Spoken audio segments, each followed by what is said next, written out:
tangible and intangible. Tangible goal include, ito yung mga nape-perceive by senses. Magandang patingnan, masarap amuyin, magandang pakinggan, okay, taste, yung taste is maganda, okay. It should be concrete, meaning nahahawakan mo. It is physical, it is real, solid, and this tangible goal is certain, definite, it is actual, or is material, nahahawakan mo. But when we say intangible goal, these are internal changes. Internal changes, although it's vague, malawak yung ibig sabihin ng intangible goal. It is maaring elusive. Parang hindi ka panipaniwala or hindi substantial. Mahirap siyang ma-achieve. But of course, intangible, sabihin natin, ano ba yung goal na tingin mo ay parang magagawa mo lang isang bagay na yung ikatutuwa. Isang bagay na ikatutuwa mo na titing self-fulfilling ka. Makatulong mo lang sa ibang tao. Pag nakatulong mo lang sa ibang tao, maluwag at masarap sa pakiramdam mo. Parang hindi mo na iniintindihan, hindi mo wala ka ng pera, ibigay mo pa. Kung may pera ka man, nakakatulong ko sa ibang tao, you may be able to help, to alleviate yung suffering ng ibang tao. Yes. Nagpasalamat sa iyo dahil what? Dahil sa nabigay mong tulong na bagong buhay nila. Meron pa sa yung pinag-aaral o scholar. Ikaw mismo, scholar ka, mismo, nagbibigay ka ng scholarship. Hindi anak mo, ibang tao. Wala pa, no? Baka na mag-scholar ka, sarili mo anak, hindi mo mapaskola. Diba? Siguro pag sobra-sobra na yung pera mo, magkakaroon ka ng mga scholar. Or satisfied ka. Parang si Dr. Campos. Dr. Campos, ayan, Campos Avenue yun, Don Placido Campos Avenue. Ayan. Sabi niya, wala lang kapatao, ganito. But later on, noon na lang nalaman na napakarami niya palang scholars. Doktor, inhinyero, at mga accountants, ang dami niyang ginawang scholars. Ayaw niya lang ipagsabi. Diba? Dasmariñas will not be like this kung di dahil sa mga Campos. Bakit? Dito na pinol yung kanilang negosyo. In-improve nila ni Dasmar by minor investors. Lasal, kung di ba nabili ng Lasal yung Emidio Aguinaldo College, walang Lasal sa baka ito, ang itsura pa rin ng Dasmariñas is hindi na rin. Right? Ibig natin, because of their wealth and because of their properties na nabenta nila, kung di ba nila binenta yung properties nila walang ibang mag-i-invest dito kasi majority ng parcels of land is from the campuses. Diba? Yung iba naman, nakita na nagpo-progress, nagbabaan na rin sila, nag-invest na rin sila, kaya yung ganito yung Dasma. And may mga goal na long range, merong short range. Pag long range, yan requires months and years. Pwede siyang extended time, it is time consuming, and you expect the result for a period of time. Parang caregiving. Yung caregiving, ito ay long range project. Hindi mo siya ma-achieve yung goals mo overnight. It takes months and even years or years before you consider yourself as successful in this. But then yung short range is limited. Maaaring yung achievement mo o yung goal mo, maaaring ma-achieve mo in a short period of time, say days or weeks. Right? And short-term range or short-range na goal, it leads to long range. Small muna, tapos long. Diba? And successful short-range goal are best assurance that goal setting works. Yung maliit na bagay ay nagtatagumpay ka, it is more of, sabihin natin, practice. It's another key ingredient for you to come up with long range na goal. And this goal may be cause of failures. Or yung, as you go along the way, pwede ka magkaroon ng failure. Failure for your short, your long, your tangible and intangible goal not to achieve. And this may be because of what? Failure. Or sabihin natin, as a leader, as a person who set this goal, nagkakaroon ka ng failure. And there are reasons why we fail. Bakit ka nag-fail sa iyong mga goals? Short-term or long-term goal. Number one is what? Because you're unable to organize details. Paano organize details? Hindi mo pinag-aralan. You are not knowledgeable. Kung ano bang gusto mong mangyari, malabo o malabs yung goal setting mo. Yung details yung gusto mong mangyari is magulo pa. Bakit? Hindi mo siya in-organize. Hindi ka nag-research. Hindi ka nag-feasibility study. Gusto mo magtayo ng isang lugawan. Saan ka magtatayo ng isang lugawan? Sa walang tao. Sa Dapat maraming siguro tao. Malapit sa maraming tao. Sana ay malapit doon saan? Sa school? Hospital?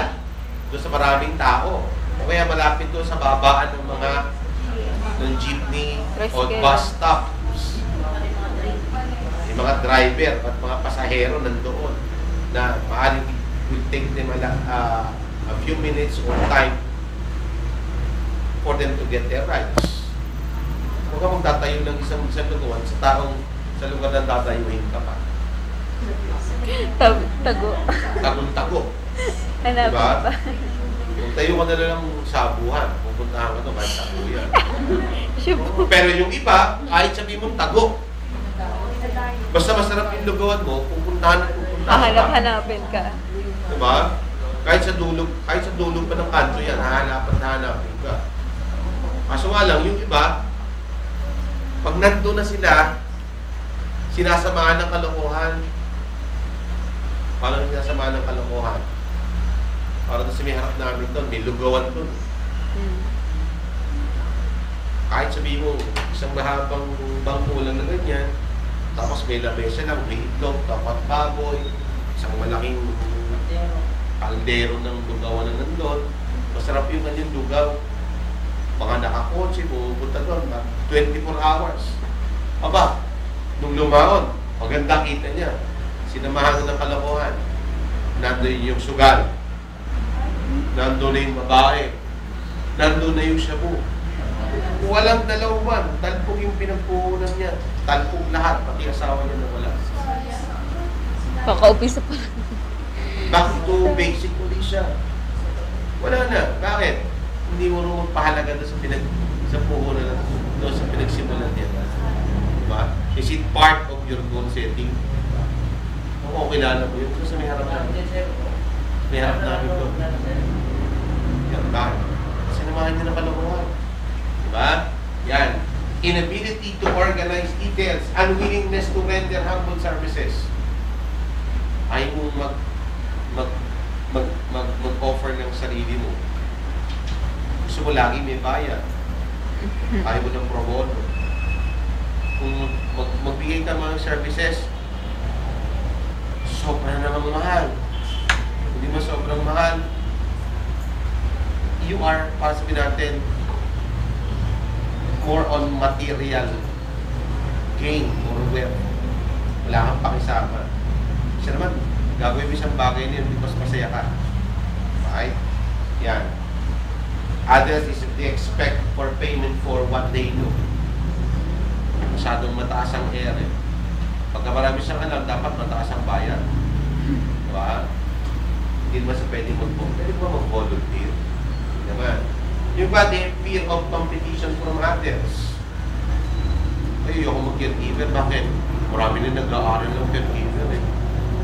Malay mo, you are much better than those people. Ayaw mo makipagkompetensya. Ayaw mo nga mag-take ng board exam. Bakit?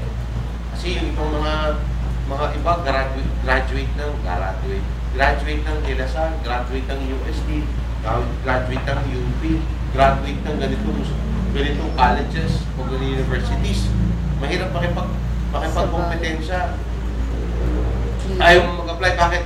Kasama ko doon, puro mga taga-Ateneo. Hindi din. Diba? Yung fear. To fail. Hindi ka pa nga nakakapagsimula. Talo ka na eh. Diba? Bakit ka natatakot pumasok sa dilim? Yung, sabi natin, yung ladder of success. You will not reach the top of the stairs if you will not take the initial steps. Right? Yan. Iba is what? Lack of imagination. Imagination is more of dream of becoming such. Yung iba because of selfishness, masyadong makasarili. Diba?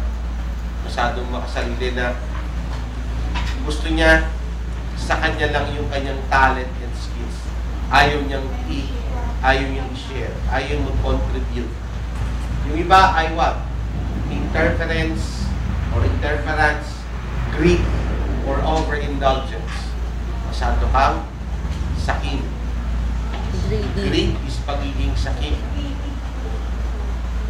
Greedy, parang ayaw mong mag-share. Swap out. Sabi nga, share your blessings. Pagbalik yan, diglig. Siksik, umaapaw. Diba? Hindi ka marunong makatulog. Di ba ayaw mong tumulong sa ibang tao. Ayaw mong mabawasan ng iyong yaman. Diba? Sabi natin, dyan sa De La Salle, maniniwala kayo na mahalong tuition fee. Pero, marami din silang scholar. Yes, sir. Marami yun. Parang 20%. Yes, sir. Marami. Isa po ako. Naging scholar ka doon? Sa ano po? Athlete? Athlete. Athlete? Yes. Athlete ka? 50%. Food? Iba yung taekwondo sa Athlete? Food ka? Athlete? Food? Athlete. Athlete? Taekwondo? Anong belt mo? Red. Wow, red. Red? Red. Beltless. Ako blue red. Brown ka. Brown. Expert yun. O pink. Walang pink. Meron ba? Wala. Walang pink doon, sir. Ha? Karate? Oh. Ikaw, taekwondo. Brown. Brown. Black ba yung pinakamataas? Dati yun, brown belter siya. Hanggang ngayon, brown pa rin. Diba? Dati pag sumipa siya, mataas. Nakakapag-axit pa siya. 90 degree. Ngayon, yung 45 degree niya, dito na lang tumatama. Sir, hindi Tumatama pa rin dito Tumatama pa rin dito na pagka ganun mo sa ganun. Delegado awan. Ayan pala to, nanguumbag pala to. Kasi pala to ay may taekwondo. Yan. May indulgence. Uwawain yun pagka ano yun. Para kang butihin na lang yun. Another reason why we fail, because of dishonesty. Sarili mo, niloloko mo. Meron akong kaklase dati, ang kapal ng mukha, NCEE, kopya.